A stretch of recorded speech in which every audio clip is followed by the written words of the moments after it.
Hello and welcome to another video tutorial Monday. This week I'll be showing you how to create a nice little scene that doesn't require any masking. And it's going to be a lot of fun, just a little bit of coloring involved. But other than that, a really fast, easy, and simple card that'll really give an impact. And you can adapt it to any occasion that you need it for. So I'm starting out with this stamp set from Lawn Fawn. It's called Critters in the Burbs.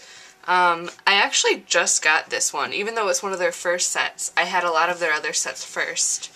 And I was really excited to get this one. So I wanted to use it today for the first time.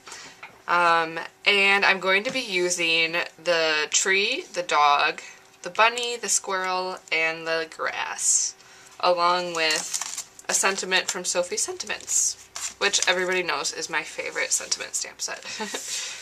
So what I'm going to do first, I have this piece of cardstock. This is Vintage Cream from Paper Tray Ink, cut down to just a ½ inch shorter than a standard size card. So I have it 5 inches tall by 3 3/4 wide, and this will allow a 1/4 inch border around all sides when I adhere it to my card. So first I'm probably going to stamp the tree first. I'm just going to put it on my old mouse pad here. You can see it's gotten some love. And then I have this tree from Critters in the Burbs. I'm going to use Memento ink. I'm actually not sure how I'm going to color things yet. I might use colored pencils, I might use Copics. But either way, Memento ink will not smear with Copics, and it'd be perfectly fine with colored pencils as well.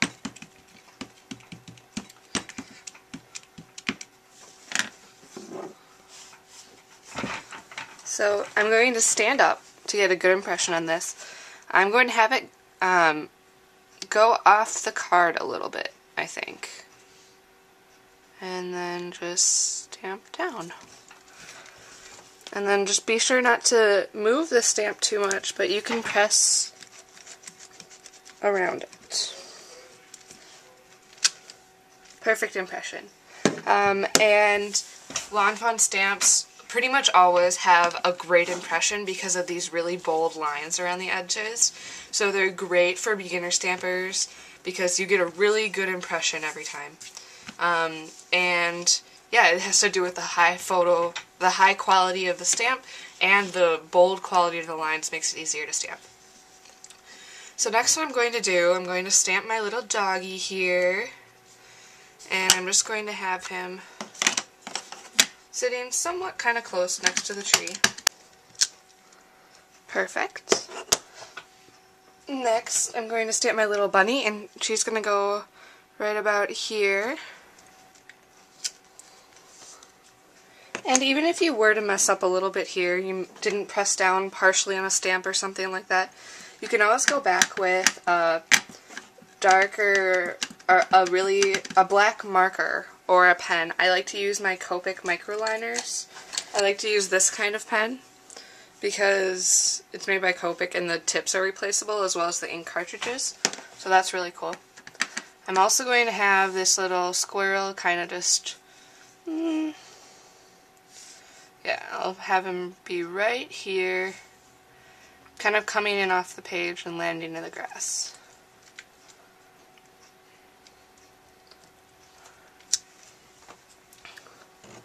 Alright.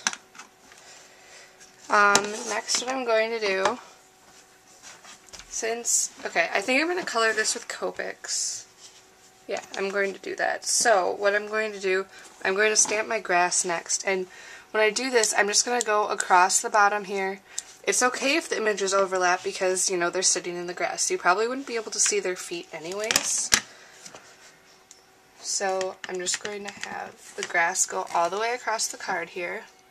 I'm going to start with this edge.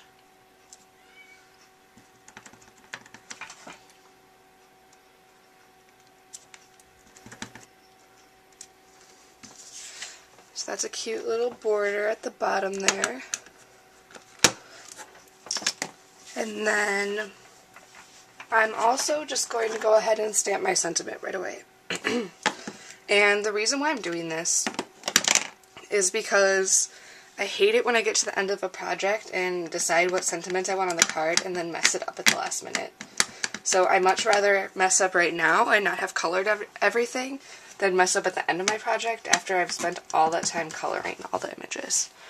So I'm just going to put it right about here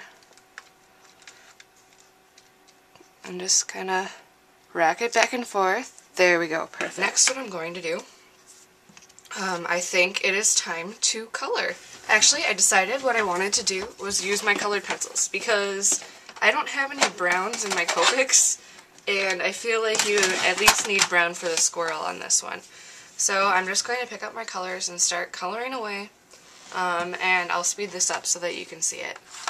But yeah, just basically picking my colors. I'm not going to do anything too fancy, maybe a little bit of shading, but other than that, everything's pretty straightforward. So enjoy!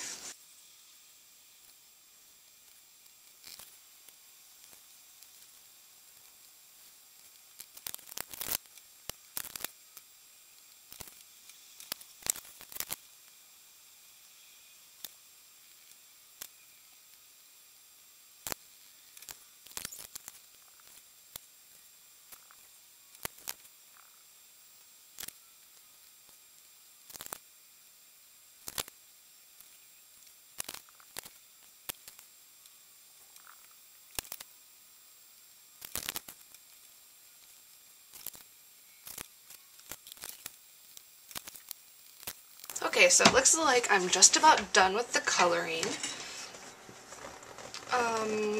I just colored these in the neutral colors. And yeah, I kind of wish I had a gray. I didn't. I don't have my Prismacolors, so I'm definitely going to need to pick up one of those. But I just used the silver and then the white to kind of blend it out. So next what I'm going to do is... Okay, so what I think I'm going to do, I'm going to use both of these punches actually. And I'm going to punch out a big one and stick it over the good luck. And I'm going to punch out two smaller ones and stick one over here and one somewhere in here. Just out of some regular type paper, and then I'll sponge over the top with some tumbled glass distress ink, which will provide a nice background, a nice sky. And the distress ink won't really affect the colored pencil, so that should be okay. So I'm going to punch these out of type paper and adhere them, and I'll be right back in a second. Okay, so I have my clouds all masked off here. I decided to add a larger one, just coming off the edge here for a little bit more balance, since I had these three before. And then it'll also look like it's behind the tree, so that'll give us some depth. And what I'm just going to do is, this is very light, because I can always add more color later, but it's hard to take it away. I'm just kind of sponging it on. Not really, I'm just kind of patting it actually. Just directly onto the paper, right over the masks. And this will just leave a really subtle background, but that it'll make it, give it a lot more dimension. Okay, and now that I have this kind of just lightly sponged over, I'm going to be a little bit, with a little bit more pressure, go back over the top and really make that sky just really show up towards the top. That way it'll kind of be implied that it carries down to the bottom.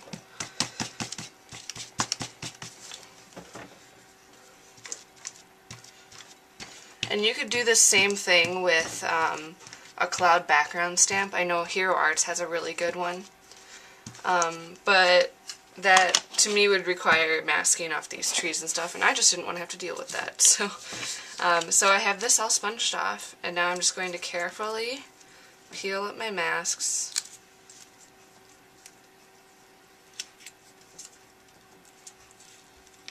And you can see that it left a nice cloud background that kind of fades out. And now what I'm just going to do is just to make this card come together a little bit more. You can see I added the greens across the bottom with the colored pencil, but what I'm going to do, I'm going to go back with some peeled paint and crushed olive, I think, and just kind of blend in the grass so that it seems more together as a card. So I have my scene all colored now and inked up, And now it's just time to adhere it to my card. I think craft would really make this pop, so I'm going to put it on some craft background here. And I think I'm going to round these bottom corners with my 1/4 inch and the bottom corners of my card with the 1/2 inch. And then they should nestle pretty well together. You can see like that. And before I adhere down this card, I think I'm just going to go over with some tea dye distressing just around the edges to make it stand off from the background of the card a little better.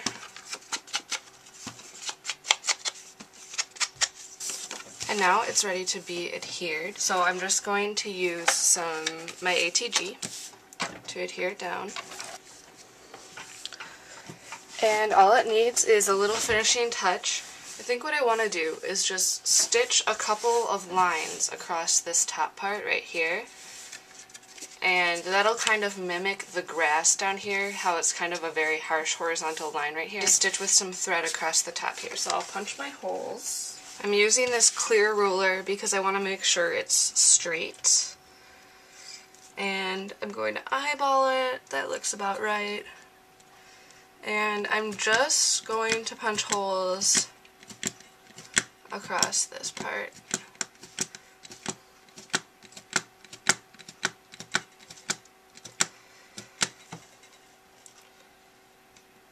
And right off the edge of the mat so that it will tuck back in under the main focal image. And I'm just going to add another line of stitching right underneath it. I'm going to try to vary the stitch length here so that all of the stitches don't exactly match up. That would just make it look like I was trying to do that, and I'm trying to make it look like it's just really hand stitched and kind of kitschy. So there we go. We have the stitching done. I'm going to sew across this with some thread now, and I'll be back in a second. So I finished the stitching across the top of this card, and I just wanted to note that I went in and out and then went back through so that it has this even stitching all the way across. This is what the inside of my card looks like. I just had 2 little knots because here's where I ran out of thread and had to add more. And here is the beginning and the end just tied together. And you know what? I don't even cover this up because I don't think that 2 little knots is going to be a big deal to anyone. So I have that. I also only used 4 of the 6 strings in my floss for this. I just, you just take them and there's 6, so you just pull 2 off after you've cut it apart. And then use the 4. And I used 4 because I like this kind of like thinner line quality that it gives. So yeah, that's pretty much this card for this week. Here's the finished card. And here's the close-up. And thank you so much for watching this week, and I will catch you again next week for another Video Tutorial Monday.